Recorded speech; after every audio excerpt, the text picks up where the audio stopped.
Choosing the wrong carrier can destroy your reputation and your margin. This is SPI Logistics, and in this video, we'll show you how to find, vet, and keep the right carriers on your side. Your carrier network is your reputation on the road. Late deliveries, damaged freight, or fraud can all be traced back to a weak vetting process. High-earning brokers don't leave this to chance. They build reliable carrier relationships through process, technology, and trust. Let's walk through the 5 core areas of finding and vetting carriers that protect your loads and your brand. Start by knowing where to look and what kind of carrier is right for your operation. Search for carriers that already serve your freight type and preferred lanes. Use load boards, carrier directories, and referrals from trusted partners. Compare owner-operators and large fleets. Both have pros and cons, depending on volume, flexibility, and service level. Don't rely on a quick conversation. Build a repeatable vetting process that checks every box. Confirm their operating authority using FMCSA's SAFER system. Review CSA safety scores, inspection history, and insurance certificates. Use tools like Carrier 411 to flag risks like double brokering or excessive claim. Collect key documents like W-9, COI, and a signed carrier agreement with clear terms. With double brokering and identity theft on the rise, spotting red flags early is critical. Watch for mismatched contact info, newly registered MCs with unusually low rates, or generic email addresses.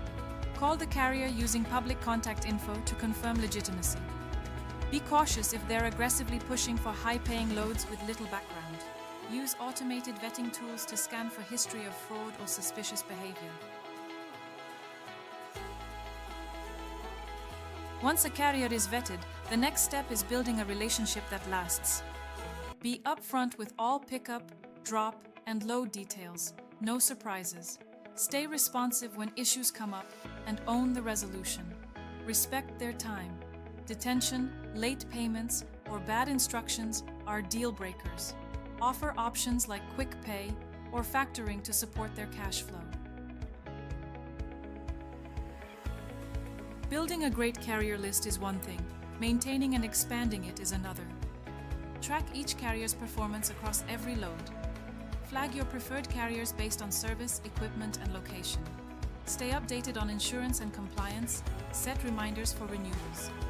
Use a CRM or TMS to organize notes, contacts, and documents for every carrier in your network. A vetted carrier network is more than protection. It's your operational advantage. When capacity gets tight, relationships matter. Brokers who invest in good carriers get better service when others are stuck bidding low. Reduced risk of missed loads or freight claims, faster service and stronger performance metrics. Trust that carriers will deliver as promised every time. Less time spent putting out fires and more time building the business. However, carrier fraud continues to rise. Double brokering, identity theft, and even freight being held hostage becoming real threats in current market. Unfortunately, many new brokers skip proper vetting in a rush to move freight, only to pay for it later through lost trust, damaged relationships, or financial loss. On top of that, ongoing issues like detention, underpaying rates, and slow payment processes continue to frustrate carriers. If you're not addressing these proactively, even the best vetted carriers won't stick around for long. That's why the best brokers don't just rely on gut instinct, but they back it with process and smart tools. Top brokers use vetting platforms like Carrier 411, RMIS, or My Carrier Packets. TMS integrations that automatically check insurance and authority. Digital documents, performance dashboards, and quick pay options. These tools streamline compliance, reduce risk, and make your brokerage easier to work with. That concludes this episode of SPI Logistics. Subscribe for more broker best practices, from carrier management to sales, service, and compliance. See you next time.